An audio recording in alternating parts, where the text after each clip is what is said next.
There's a particular kind of silence that settles over a room when a woman decides, quietly, that she has heard enough. It does not announce itself.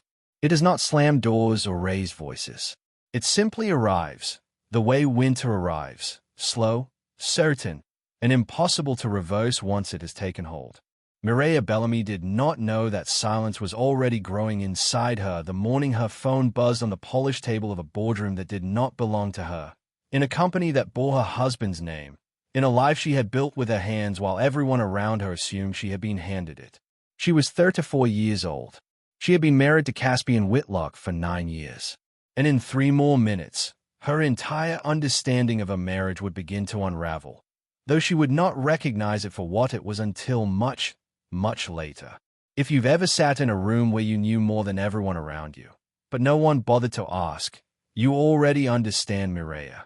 Stay with her, because what happens to this woman over the next several hours will remind you why the quiet ones are always the most dangerous to underestimate. The conference room at Whitlock Global Infrastructure occupied the entire 31st floor of a glass tower that Caspian's grandfather had built from nothing but stubbornness and a construction permit. Floor-to-ceiling windows looked out over a city skyline that the Whitlock family had, in one way or another, helped construct. Bridges, transit hubs, hospital wings. Half the skyline existed because 3 generations of Whitlock men had signed their names to contracts most people never saw. And on this particular morning, 12 senior executives sat around a table discussing a $400 million infrastructure bid that Mireia had spent the last 5 months preparing, structuring, and defending, line by line, clause by clause, risk assessment by risk assessment. She was not the one presenting. That distinction belonged to Caspian, who stood at the head of the table in a suit that cost more than most people's monthly rent, gesturing at a slide deck that summarized, in simplified, glossy language, the exact analysis Mireia had built from scratch. This is the kind of vision, Caspian was saying, that separates Whitlock from every competitor bidding on this contract. Nobody in that room knew that the vision belonged to the woman sitting quietly in the 3rd chair from the left, taking notes no one had asked her to take, because somebody needed to catch the details Caspian tended to skim past when he was busy being impressive. She had grown used to this, not comfortable with it, used to it. There is a difference, and if you have ever lived it, you already know exactly what that difference feels like in your chest. Her phone buzzed again, then a 3rd time. She glanced down, expecting a calendar reminder. Instead, she saw the name of her son's elementary school glowing on the screen, and something in her stomach dropped the way it always does when a parent sees that particular combination of words appear at an hour when nothing good ever calls. She stepped out as quietly as she could. "Mrs. Whitlock."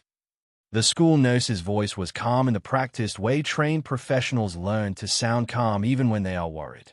Elian collapsed in the hallway. "We think it might be his blood sugar again, but his lips are pale and is having trouble staying conscious. We've already called an ambulance. We think you should come." There are sentences that rearrange a person's priorities in less than a second. That was one of them. Mireia did not remember walking back into the conference room. She did not remember what she said. She remembered only the sensation of grabbing her coat off the back of her chair and the sudden, total silence that fell over 12 executives who had been mid-conversation about supply chain logistics a moment before. Caspian's face did not show concern. It showed something closer to inconvenience. "Mireia." His voice had the particular edge it took on whenever she interrupted something that mattered to him. "We are in the middle of a $400 million presentation." Elian collapsed at school. Her voice did not shake. She had learned, over 9 years, how to keep it from shaking even when everything inside her was moving at the speed of panic. "I have to go." You always have an excuse when something important requires you to act like a professional. The words landed in that room the way a stone lands in still water, quiet, but the ripples reached every corner. 2 executives suddenly found their tablets fascinating.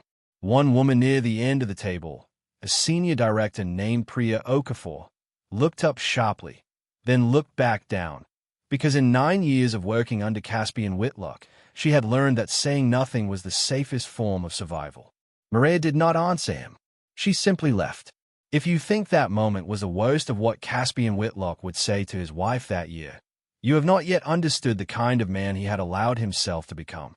Keep watching, because in less than an hour, he would say something far crueler, and this time, he would say it without an audience, which somehow made it worse.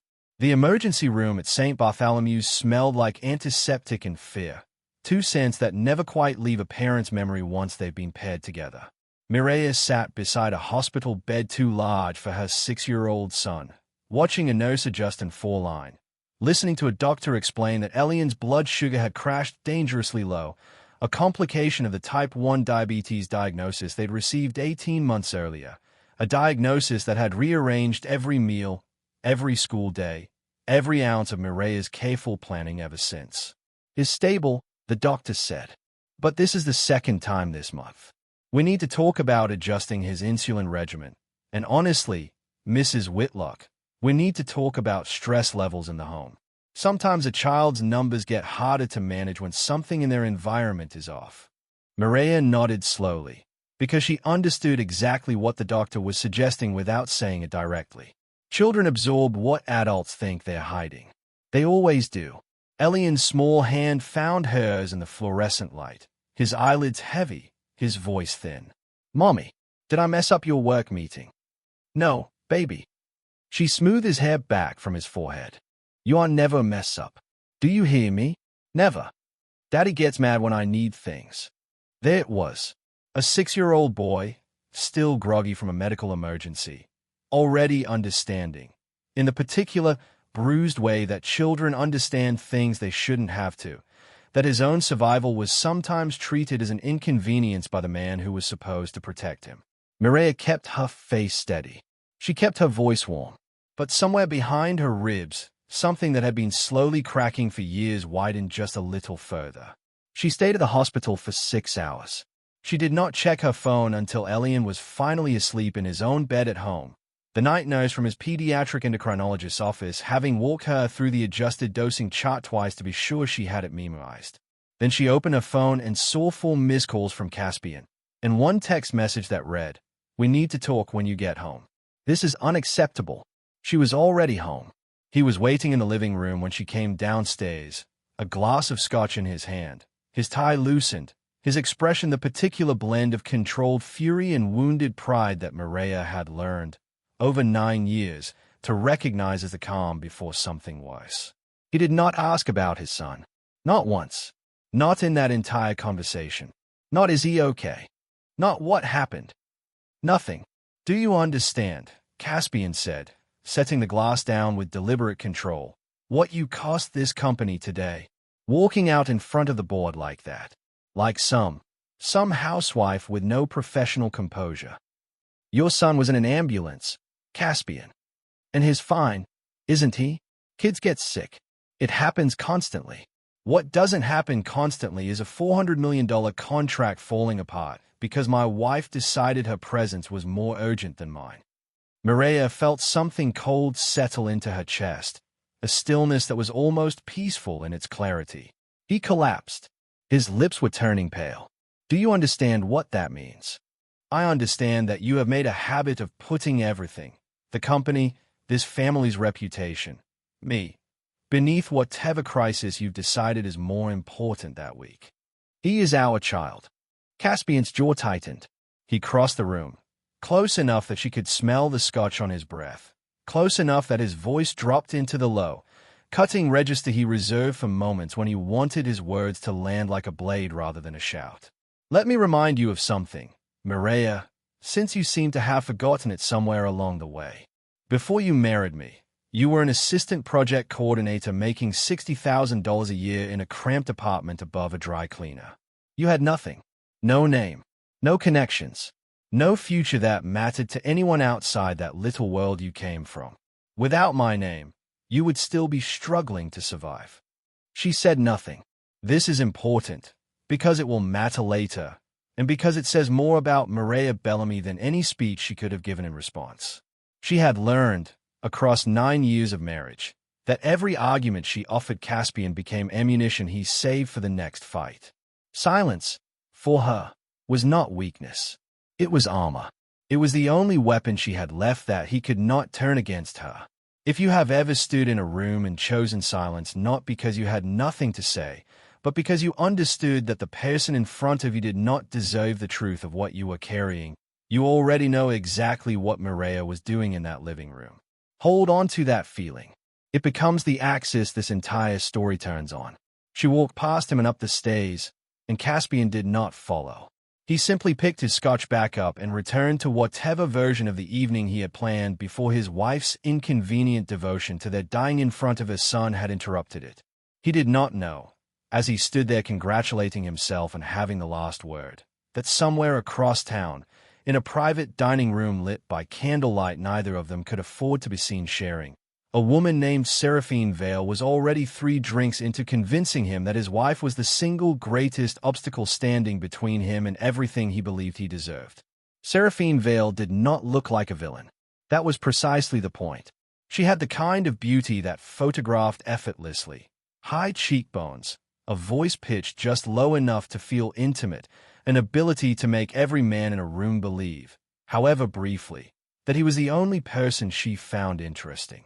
She had met Caspian 8 months earlier at a charity gala, and within 3 conversations, she had understood something about him that his own wife had spent years refusing to accept. Caspian Whitlock did not want a partner. He wanted an audience, someone who would applaud him without ever asking him to be better. She sat across from him now in a private booth at a restaurant that did not appear on public reservation systems, her wine glass barely touched, her attention fixed on him with the particular intensity of someone conducting research rather than falling in love. "You seem tense," she said. "My wife made a scene in front of the board today. Because of the boy. Because she has never once, in 9 years, understood the concept of priority." Seraphine tilted her head, letting a small, sympathetic silence stretch between them before she spoke again. A technique she had perfected long before she ever met Caspian Whitlock. The technique of letting a man believe every manipulation was his own idea, arriving to him fully formed, as though she had simply been standing nearby when the thought occurred to him.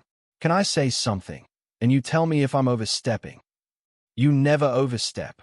Your father adores her." Caspian's expression flickered, something between defensiveness and unease. "My father is dying, Seraphine. He doesn't have the energy to adore anyone right now." "That's not what I hear. I hear he asked for her specifically, that she's the one who drives him to his dialysis appointments, that she sits with him for hours while you're closing deals." Seraphine leaned forward slightly, her voice dropping into something gentler, something almost concerned on his behalf. "That I'm not saying anything is happening, Caspian. I would never suggest that. I'm only saying, your father is a man who built an empire on instinct. He reads people, and right now, the person is spending the most time reading is Mireia, not you. She's not trying to manipulate him. I'm sure she isn't. Consciously." Seraphine reached across the table and rested her hand briefly over his, warm, deliberate, patient. "But intention and outcome are different things, aren't they? And when it comes to a fortune the size of the Whitlock legacy, outcome is the only thing that ends up mattering." She let the sentence hang there, watching it take root behind his eyes exactly the way she had planned it would. "Your father listens to her more than he listens to you," she said quietly. "I just think that's worth paying attention to." Caspian said nothing for a long moment, staring into his glass, and Seraphine allowed herself the smallest, most private satisfaction, the particular pleasure of watching a seed she had planted begin, almost invisibly, to grow. If you've ever watched someone slowly poison a relationship 1 sentence at a time, never with a lie big enough to be caught, only small doubts, dropped like stones into still water, you understand exactly what Seraphine Vale was doing. And if this story is already making your chest tighten with the particular fury reserved for manipulation you can see coming from a mile away but the characters cannot, do us a favor and drop a comment telling us where you'd have drawn the line. We read every single one. And honestly, this is the part where things start to turn. Alistair Whitlock had built an empire out of instinct, patience, and an almost supernatural ability to know which men in a room were telling the truth and which were performing it. At 78 years old, confined more and more often to a recliner in the sunroom of his estate, his body failing him in the particular slow, humiliating way that kidney disease fails a person, He had lost none of that instinct. If anything, illness had sharpened it. When your body can no longer move quickly, your mind learns to move faster to compensate. He watched his family the way he had once watched competing contractors, carefully, patiently, waiting for the moment someone revealed who they actually were beneath the version of themselves they performed in public. His son visited twice a month, always with an agenda. Caspian would sit across from him in the sunroom, ask a handful of perfunctory questions about his health, and then pivot, inevitably, toward the company. New contracts, board disputes, complaints about department heads who weren't performing to his standard.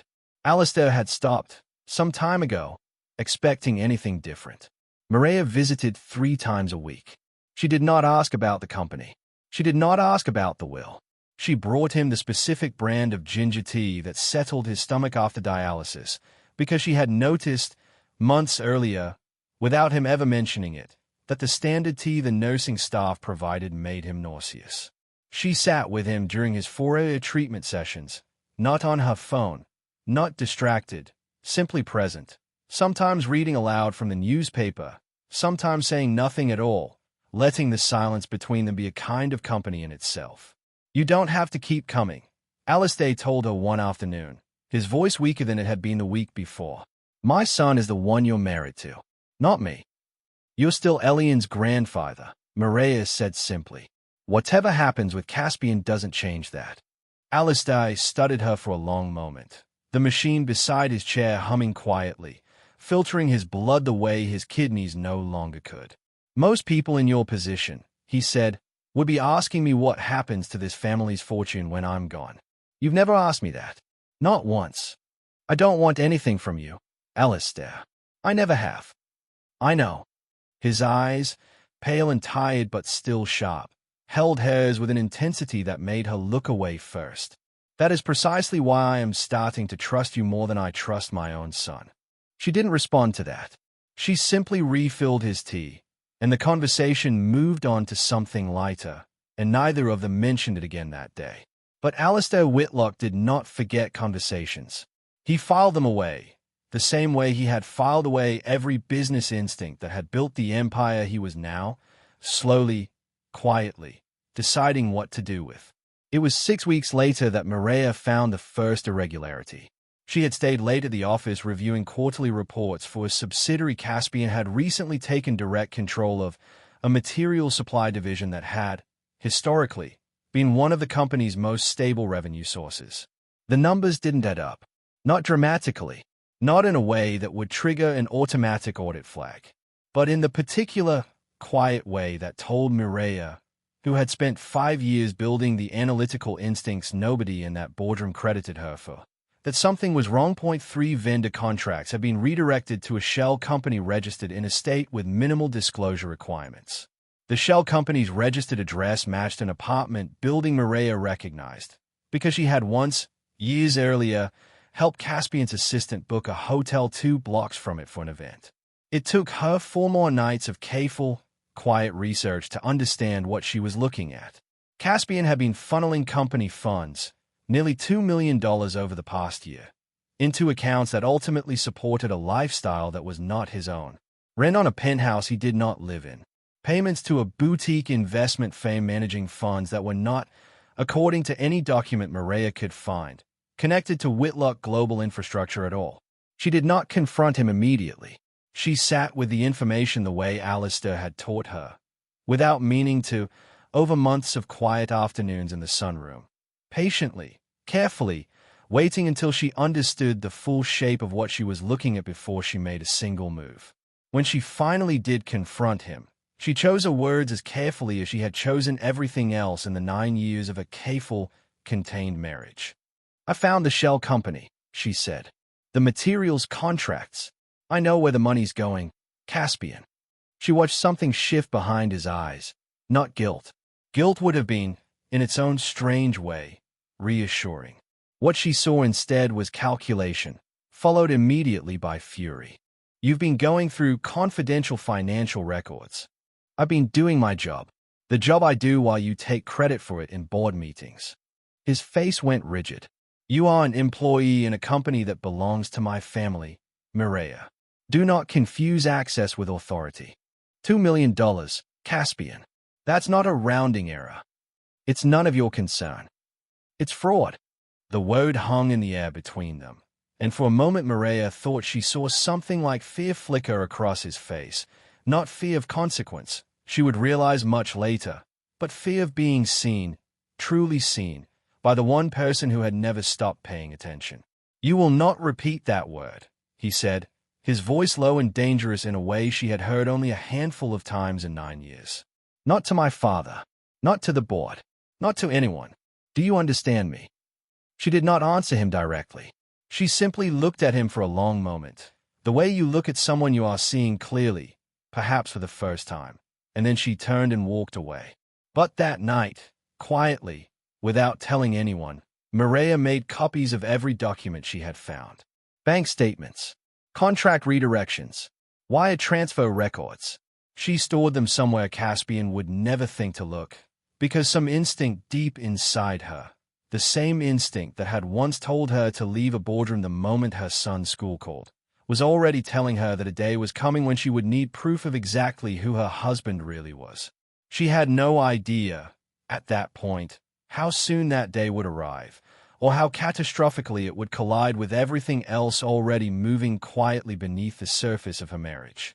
If you're the kind of person who keeps receipts, literally or figuratively, you already understand why this moment matters more than almost anything else in this story so far.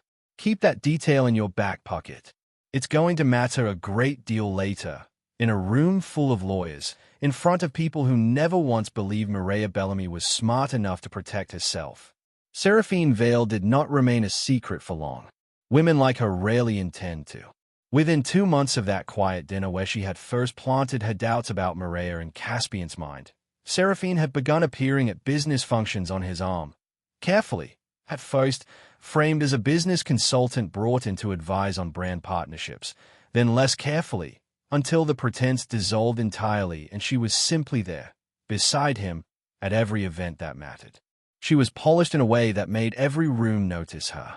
She understood, instinctively, how to speak to investors, how to charm board members' spouses, how to make herself indispensable to a man who had built his entire identity around being the most impressive person in any room he entered. Mireya noticed, of course.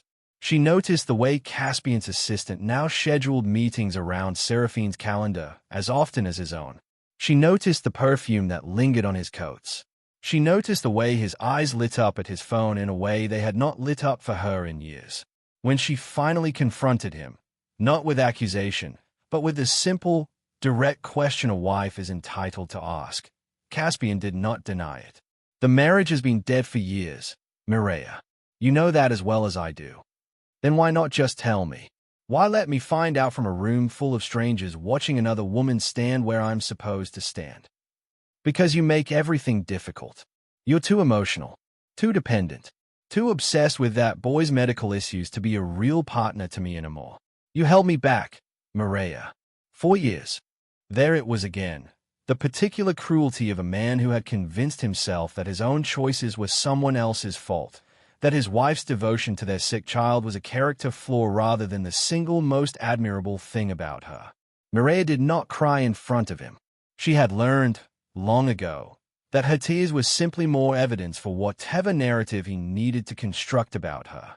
I want a divorce, she said instead, and watched his expression change into something colder and more dangerous than she had ever seen from him. You want a divorce? He laughed, short and humorless. Let me explain something to you, since you seem to have miscalculated the situation you're in.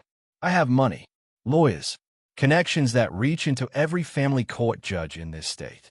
You have a part-time salary I've allowed you to keep for the sake of appearances, and a son whose medical expenses alone would bankrupt you within a year without my support. If you try to leave me, I will take Elian, and you will not be able to stop me. Something in Mireya's chest went very, very still. She could survive losing Caspian.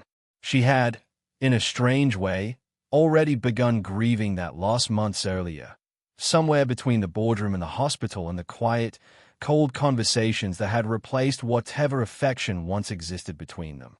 She could not survive losing her son. It was Alistair, 3 weeks later, sitting in his sunroom with a dialysis machine humming beside him, who first noticed that something in Mireia had changed. She was quieter than usual. Her hands, normally steady as she poured his tea, trembled slightly. "Are you safe?" he asked her directly. No preamble. The question of a man who had spent 78 years learning to skip past pleasantries when something mattered. Mireia hesitated. She did not want to burden a dying man with the collapse of his son's marriage. She did not want to be the reason his final months were filled with more pain than they already were. "I'm fine, Alistair." He studied her for a long moment, and something in his expression told her he did not believe a single word of it. "Sometimes," he said slowly, each word costing him visible effort, "protecting a family means refusing to protect the person destroying it." Mireia looked up at him, startled. "I built this company from nothing," Alistair continued. "I have watched my son for 39 years. I know exactly what kind of man he has become. Mireia, arrogance was always in him. I put it there myself, if I'm honest, by giving him everything too easily. But cruelty is new. And cruelty toward you, toward that boy who has never done anything but exist and need care. That is something I will not simply watch happen in the final months of my life without doing something about it." "What are you saying?"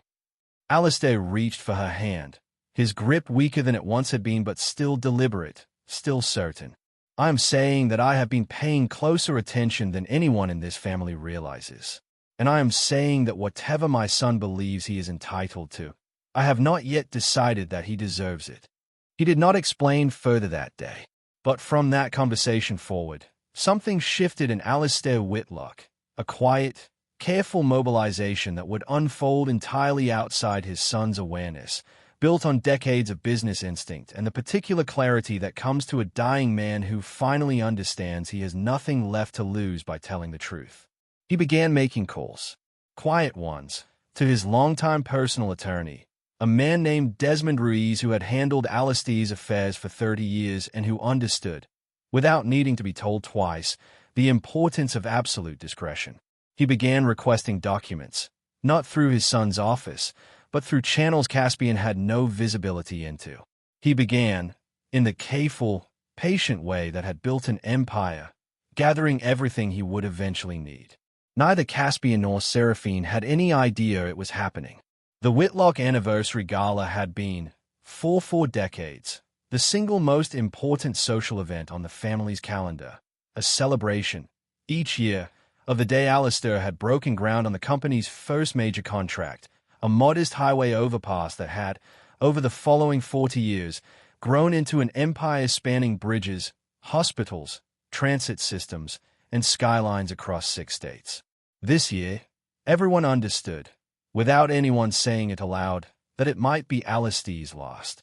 Caspian had thrown himself into planning it with the particular intensity of a man determined to prove something, to the board, to the city's business elite, to his father, though Alistair's declining health meant he would likely spend most of the evening in a wheelchair near the edges of the room rather than at its center. Mireia was supposed to attend at 7. At 5:30, Elian's blood sugar crashed for the 3rd time that month.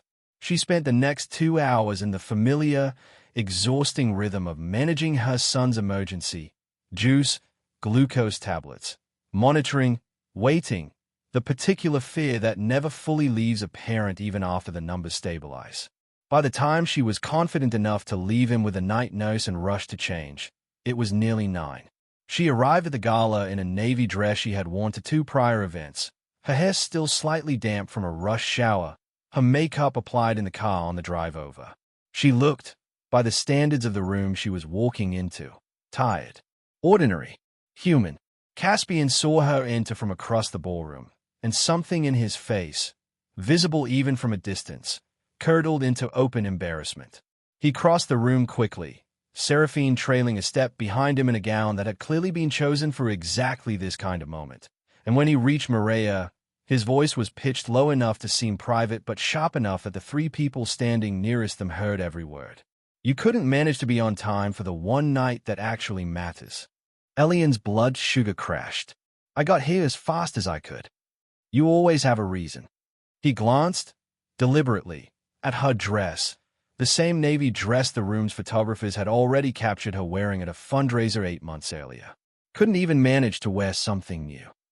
Seraphine's voice slid in beside his, hunted and cruel in the particular way that only a woman fully certain of her position can manage.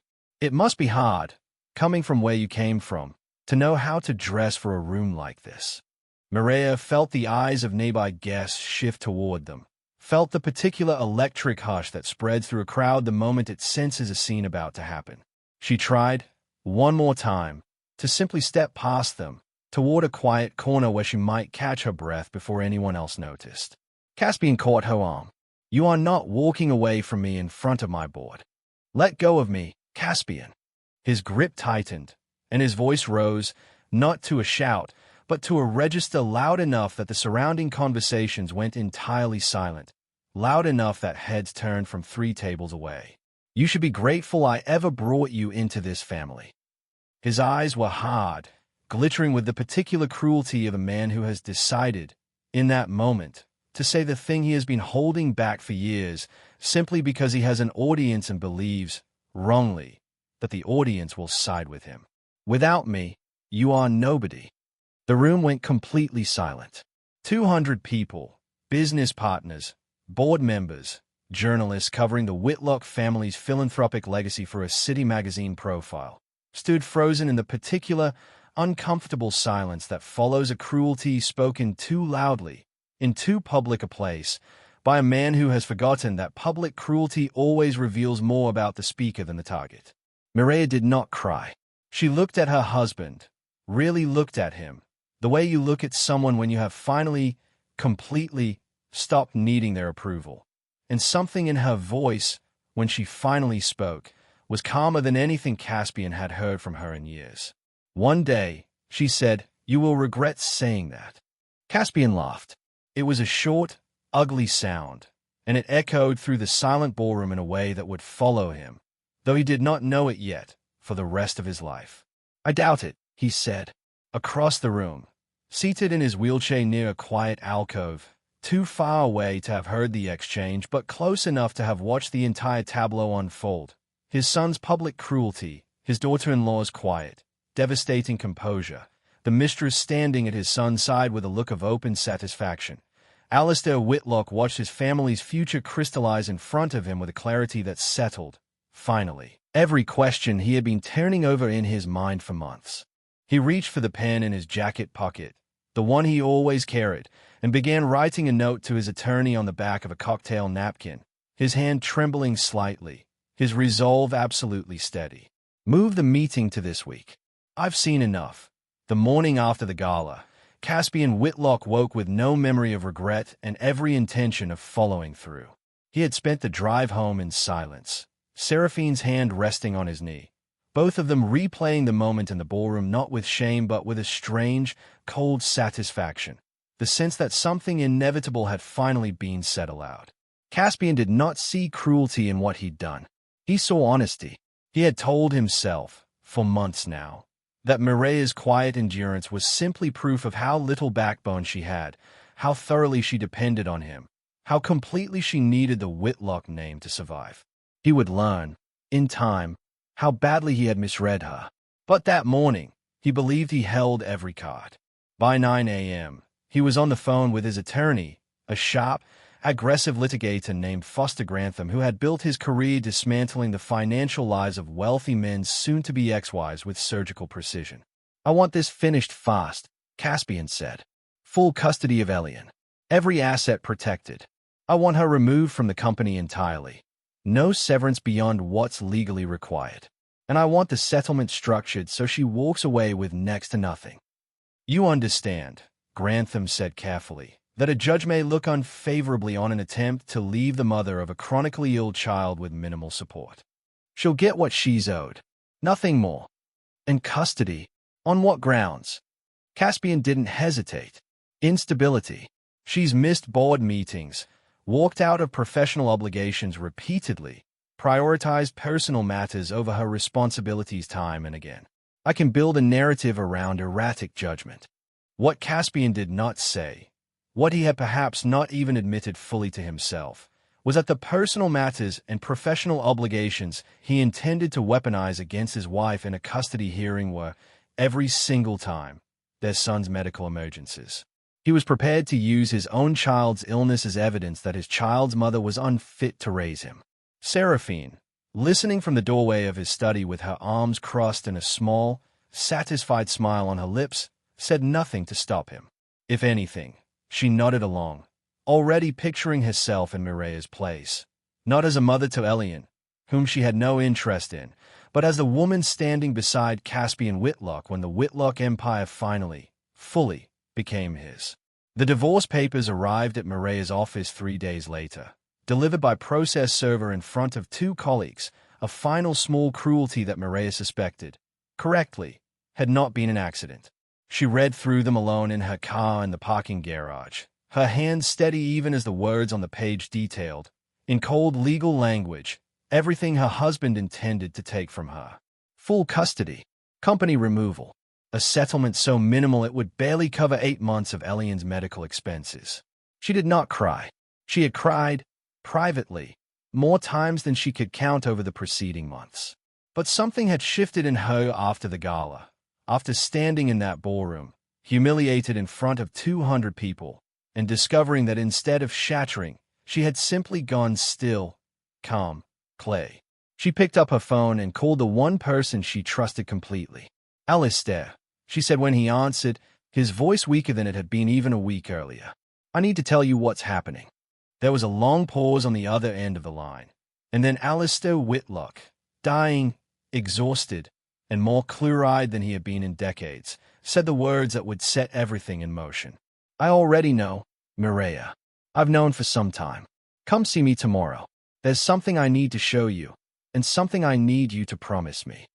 Desmond Ruiz had been Alistair Whitlock's personal attorney for 31 years, and in that time, he had learned that when Alistair called a meeting at his private estate rather than the office, and asked that the meeting be kept entirely off the official calendar, something significant was about to happen. He arrived at the estate on a gray Tuesday afternoon carrying a leather folio and the particular calm of a man who had drafted enough wills to understand that families rarely handle the truth gracefully, no matter how carefully it's delivered. Alistair was in his study, not the sunroom, seated upright in his wheelchair with a clarity in his eyes that seemed, briefly, to push back against the exhaustion of his illness.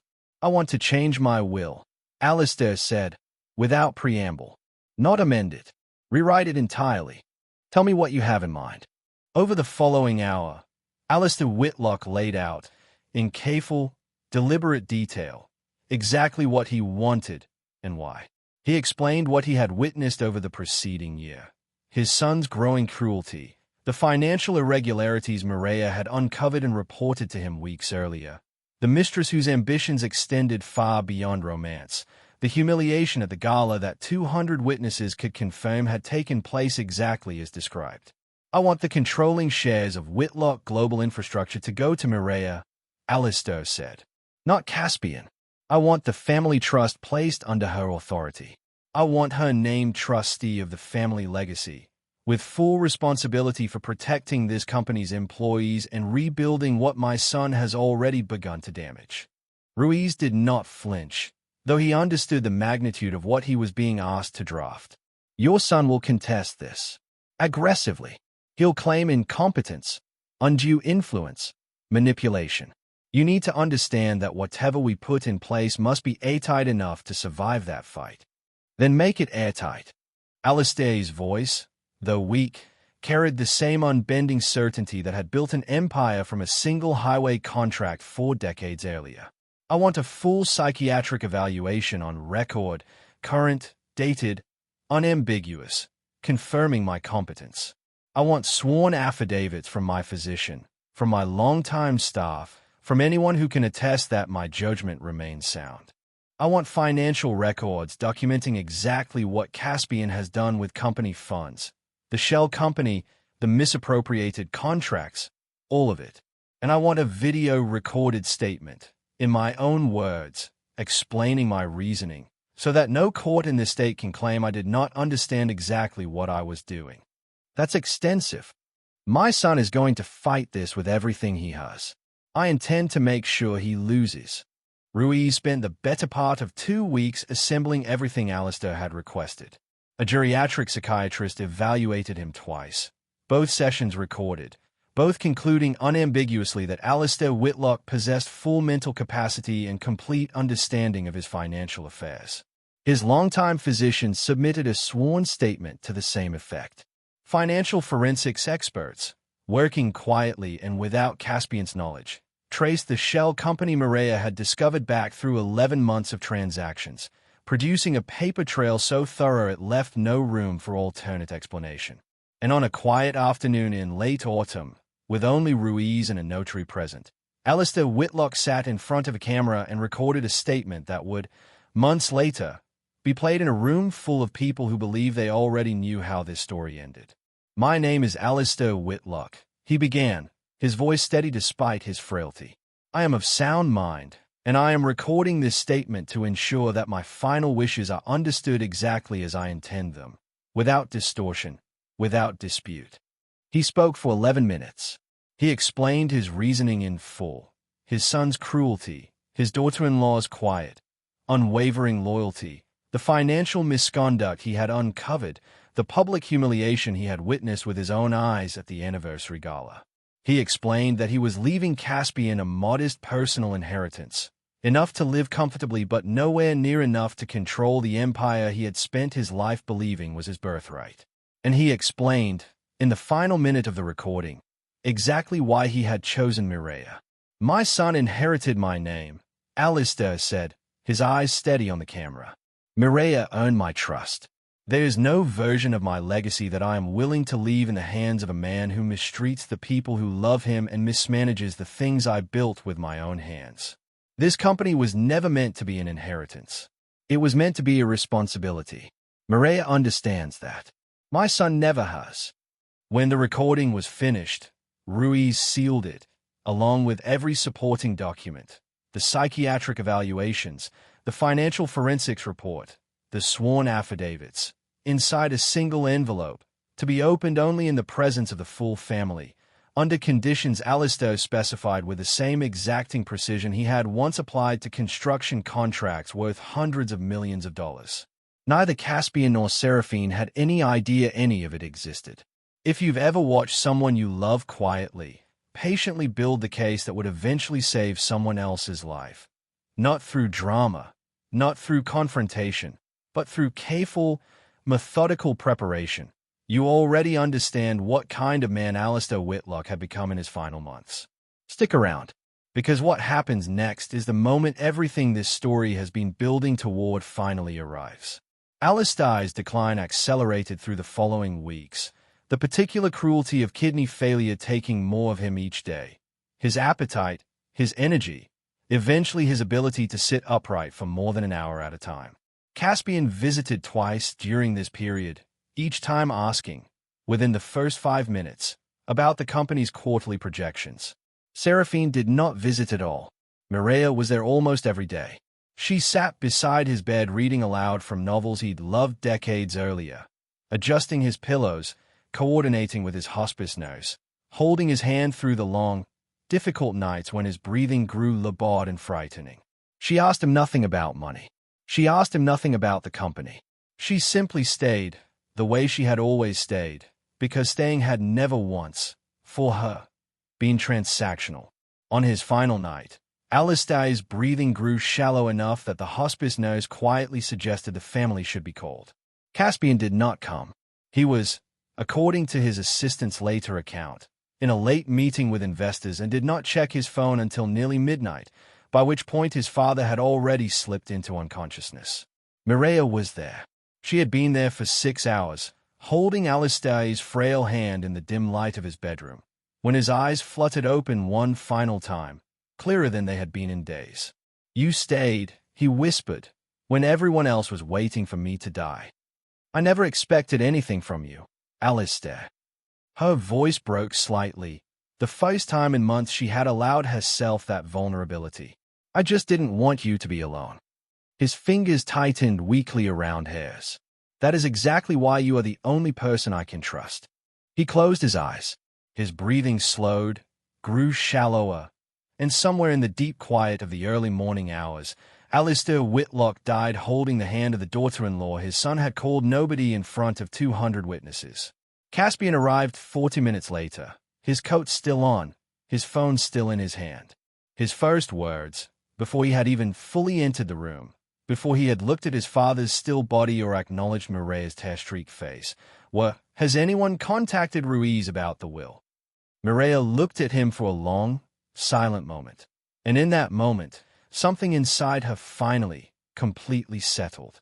She had spent 9 years hoping, in some small, stubborn corner of her heart, that the man she'd married might someday remember how to be decent. Watching him walk into his father's death chamber asking about inheritance documents before he'd even said goodbye extinguished the last ember of that hope entirely. She said nothing. She simply stood, gently released Alistair's hand, and stepped back to let his son grieve in whatever hollow way he was capable of. The funeral was, by any external measure, exactly what a man of Alistair Whitlock's stature deserved.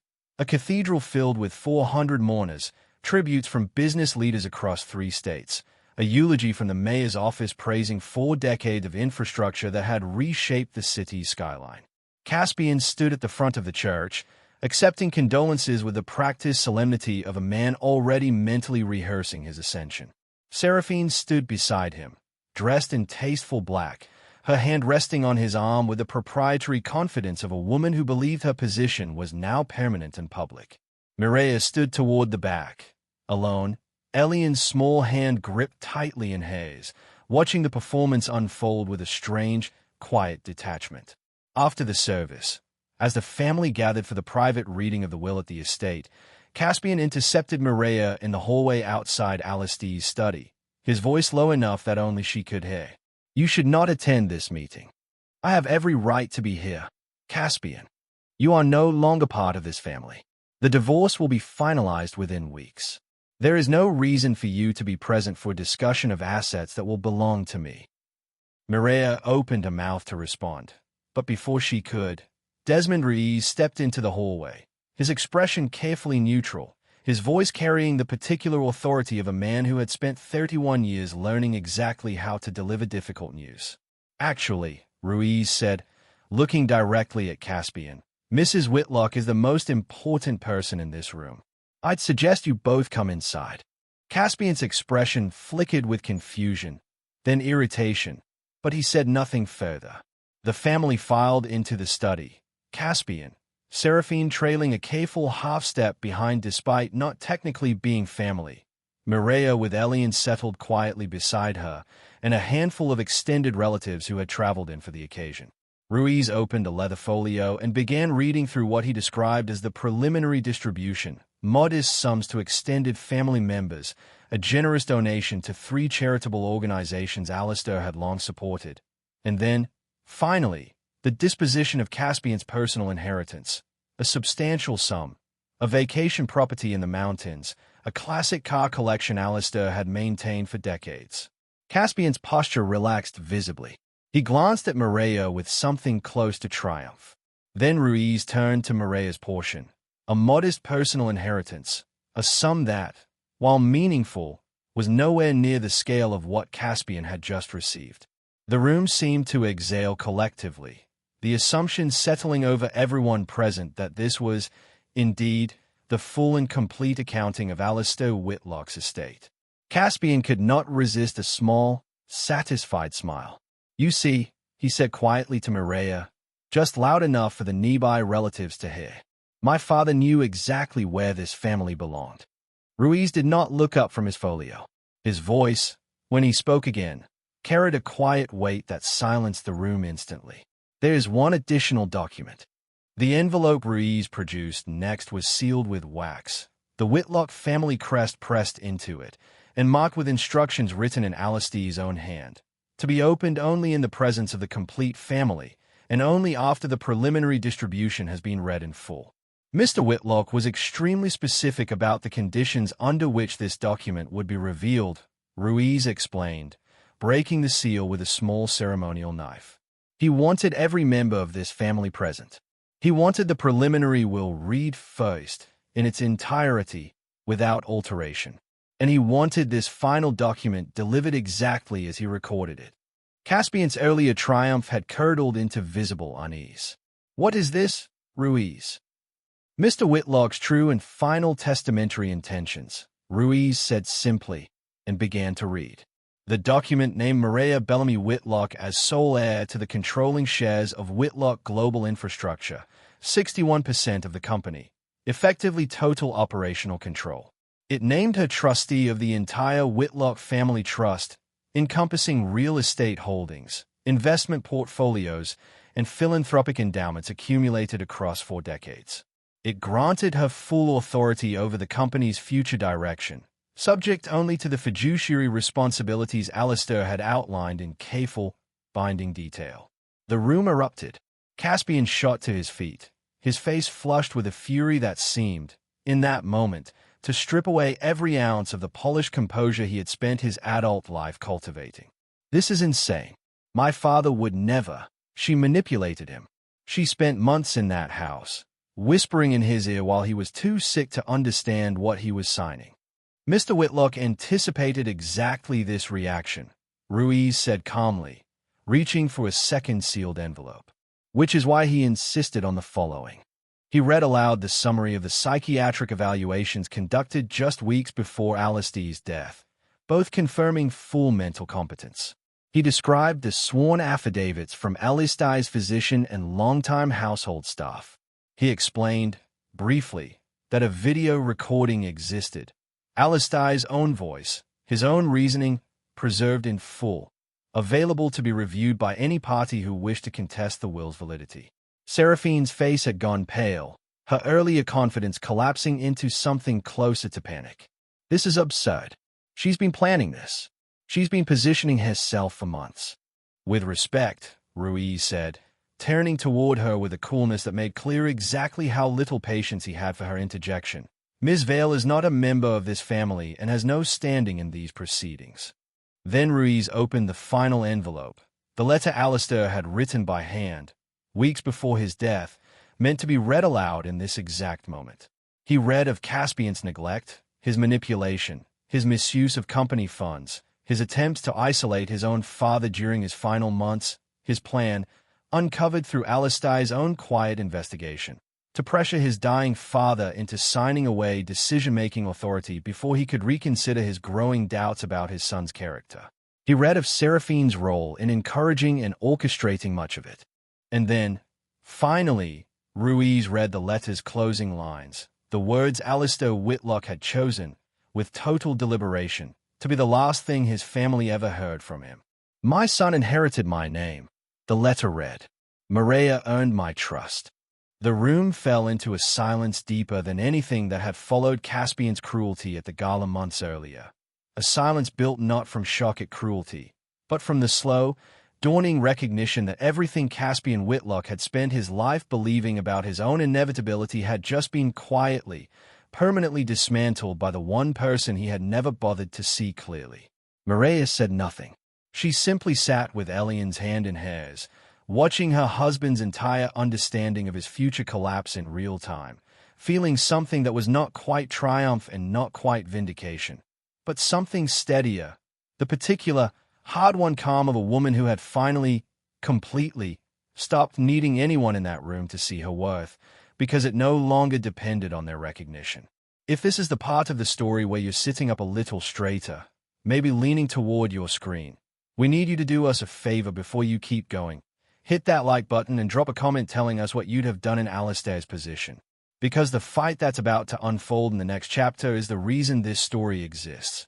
And trust us, it is worth every second of the wait. Caspian Whitlock did not accept defeat gracefully. He had never, in his entire life, been required to.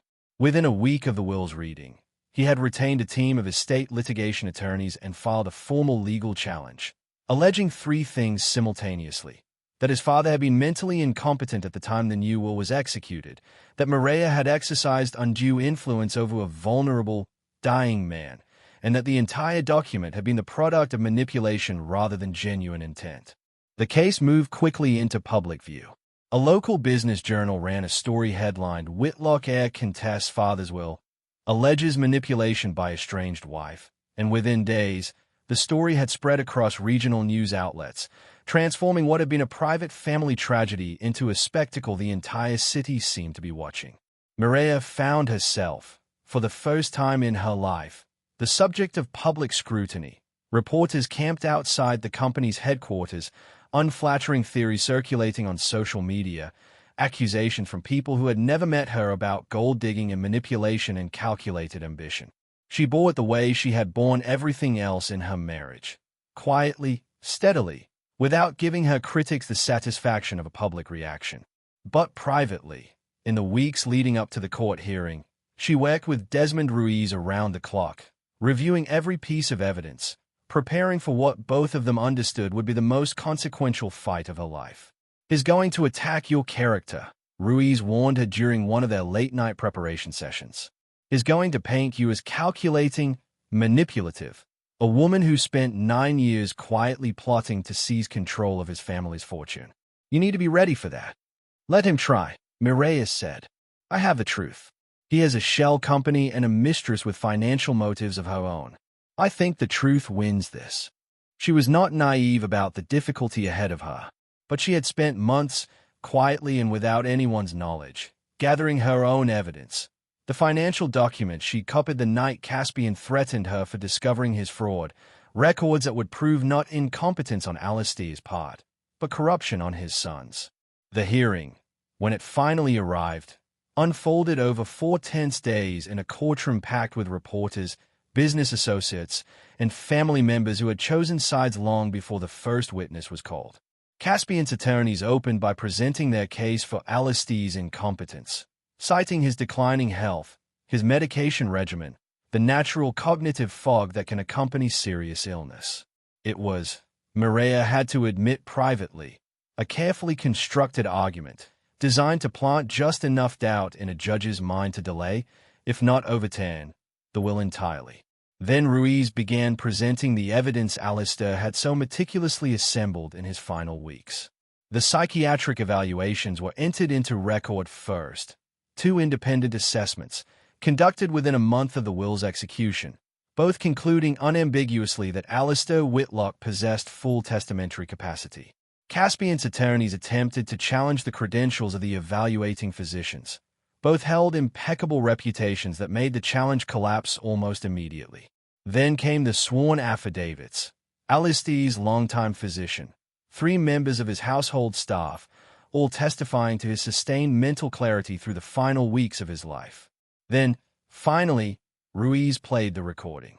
The courtroom fell silent as Alistair Whitlock's voice filled the room, steady and unmistakably lucid, explaining in his own words exactly why he had chosen to leave his empire to the daughter-in-law his son had publicly humiliated rather than to his own blood. Several jurors, though this was a bench trial and there was, technically, no jury, several observers in the gallery were visibly moved.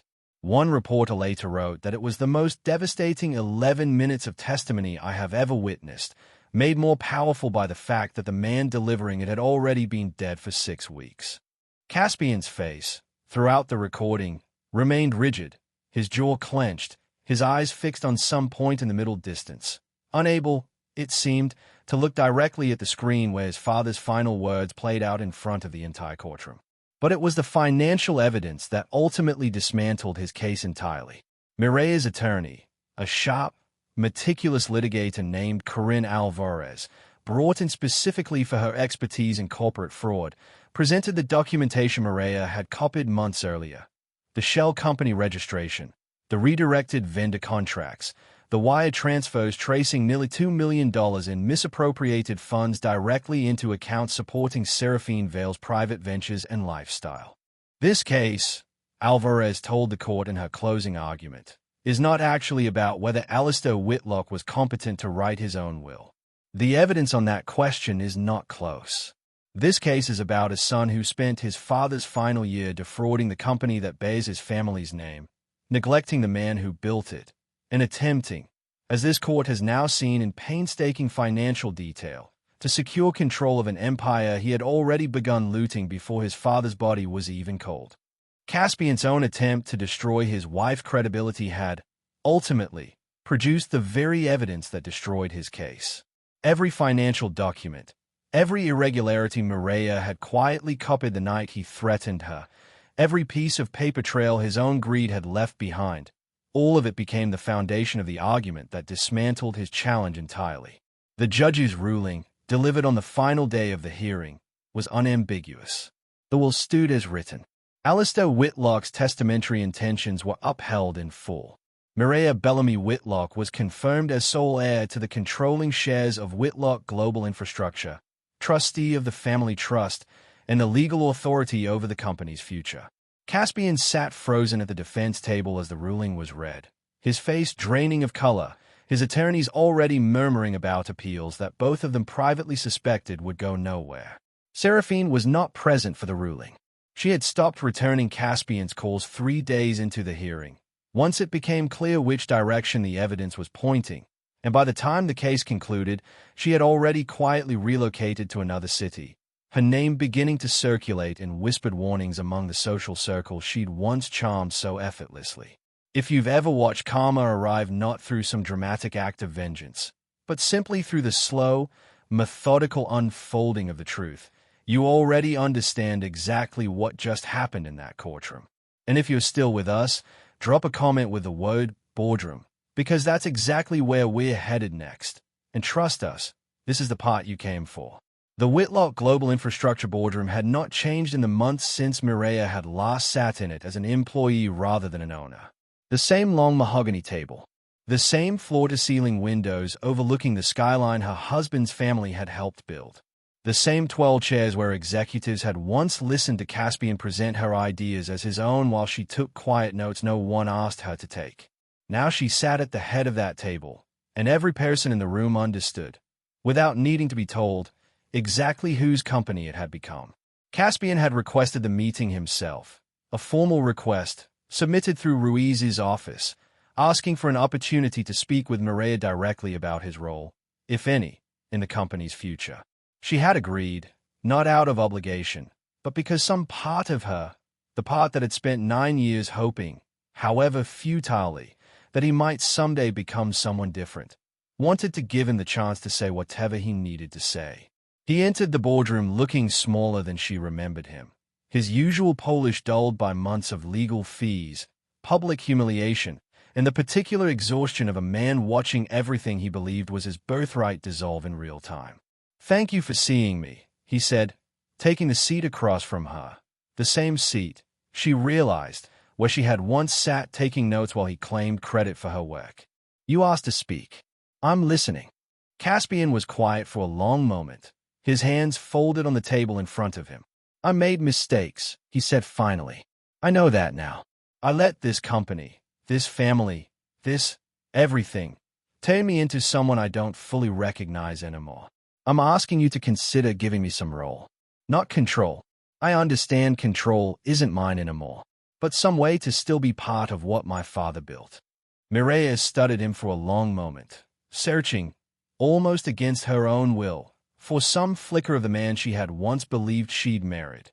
The ambitious, charming young executive who had, in the earliest years of their marriage, occasionally seemed capable of genuine warmth. She did not find him. "When you believed I had nothing," she said quietly, "did you ever think I deserved your respect?"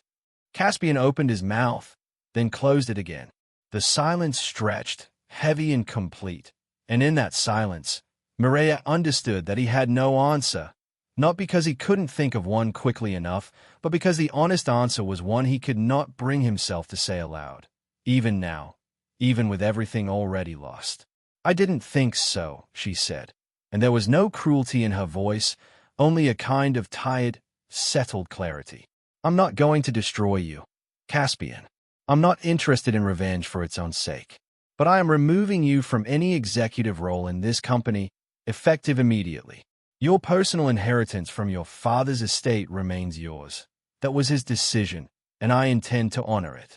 But your access to this company, to its decisions, to its future, That ends today. You're punishing me. I'm protecting the people who work here. The employees your recklessness has already cost this company. The clients whose trust you damaged. I spent 5 months building a $400 million contract that you took credit for in front of a boardroom while I was racing to the hospital because our son was dying. I'm not interested in giving you a second chance to treat this company, or the people in it, the way you treated me.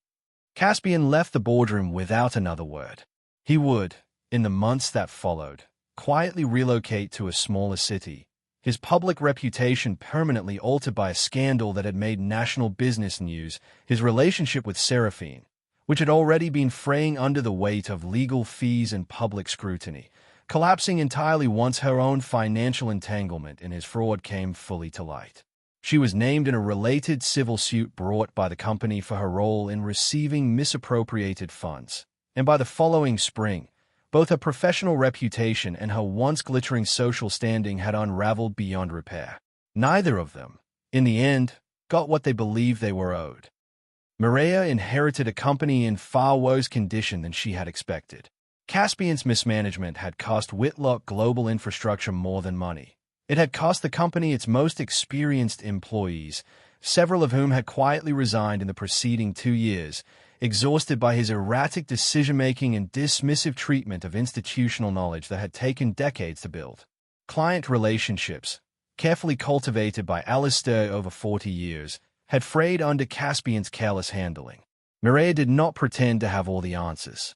She had never claimed to be an expert in construction logistics or infrastructure engineering, and she understood, with the same clear-eyed honesty that had defined every decision of her adult life, that pretending otherwise would only repeat the very mistake that had damaged the company in the first place. Instead, she did what she had always done best. She listened. She reached out personally to Priya Okafor, the senior director who had once looked away rather than speak up in that fateful boardroom meeting, and offered her an expanded role overseeing operations, a role Priya accepted within a day, relieved beyond words to finally be working for someone who valued her judgment. She brought back 2 senior engineers who had left the company in frustration under Caspian's leadership, offering them not just competitive compensation, but a genuine seat at the decision-making table. She spent her first 6 months in the role attending site visits, sitting in on technical briefings she didn't fully understand at first, asking questions without embarrassment, learning the business from the ground up in a way her husband, who had inherited his position rather than owning it, had never once bothered to do. Slowly, carefully, the company began to recover. Client relationships were repaired. Employee morale, battered by years of instability, began to stabilize. A major transit authority contract that had nearly been lost under Caspian's mismanagement was renegotiated and secured under Mireia's leadership, a victory that made the same business journal that had once speculated about her motives run a very different headline. Whitlock Global's unexpected CEO delivers the company's strongest quarter in a decade. And alongside the company's recovery, Mireia built something new, something that had not existed under 3 generations of Whitlock leadership. She established the Alistair Whitlock Foundation, funded by a portion of the family trust, dedicated to supporting families caring for chronically ill relatives, single parents facing financial hardship, and employees navigating workplace instability. Causes that trace directly back to the 2 things that had defined her own difficult years: her son's illness and the quiet, unglamorous work of holding a family together while no one was watching or offering credit. She created a separate trust for Elian, not out of the empire's excess, but as a quiet, deliberate acknowledgement that whatever else happened, his future would never again depend on anyone's mercy or approval. On a quiet evening nearly a year after Alistair's death, Mireia sat in what had once been his private office, now his, the walls still lined with the same photographs of bridges and highway overpasses he had built across 4 decades, though a few new additions now hung among them. A photo of Mireia and Elian at the Foundation's first fundraising gala, a child's crayon drawing Elian had made for her, framed with the same care as the professional photographs surrounding it. Elian, now 7, sat cross-legged on the office's leather couch, swinging his legs, looking around the room with a wide-eyed curiosity of a child slowly beginning to understand that his life had changed in ways he was only starting to grasp. Did Grandpa leave us all this money? He asked. Maria looked around the office. The desk where Alistair had once signed contracts that reshaped the skyline. The window overlooking a city her family's decisions now helped shape. The quiet weight of a legacy she had never asked for and had earned anyway. One small, unnoticed act of loyalty at a time. No, she said finally. Elian frowned, confused. But you run the whole company now. I do. She sat down beside him, pulling him gently against her side. But that's not what he left me first. What did he leave you? His trust, she said. Everything else came after. Elian considered this with the particular seriousness only a child can bring to a concept he doesn't yet fully understand, then shrugged and leaned his head against her shoulder, apparently satisfied with an answer that would, she suspected, mean much more to him years later than it did in that moment. Maria looked out the window at the skyline stretching beyond the glass, bridges and hospital wings and transit hubs that 3 generations of Whitlocks had built and that she now carried forward, not because anyone had ever expected it of her, but because a dying man had watched her closely enough, for long enough, to understand exactly what kind of person deserved to hold something so large. She thought, briefly, of the woman she had been in that boardroom over a year earlier, taking careful notes on a contract she'd built while her husband claimed the credit. She thought of the ballroom, the silence, the 200 witnesses to a cruelty that had, in the end, cost the man who spoke it everything he believed was permanently his. She did not feel triumphant, exactly. What she felt was quieter than that, steadier, the particular, hard-earned peace of a woman who had finally stopped needing anyone's permission to know her own worth. The next morning, she walked into the Whitlock boardroom, the same room where man had once told her, in front of a dozen executives, that she had no authority, and took her seat at the head of the table, where every person in that room now understood, without a single word needing to be spoken, exactly who had earned the right to be there. The same woman her husband had once called nobody now controlled everything he had believed would belong to him. And somewhere beyond the glass, the skyline he had once claimed as his birthright stretched on, quiet and permanent, built by hands far more patient and far more deserving than his had ever been. If this story moved you even half as much as it moved us putting it together, you already know what to do. Hit subscribe, drop a comment telling us which chapter hit hardest, and share this with someone who needs a reminder that quiet loyalty is never the same thing as weakness. We'll see you in the next one.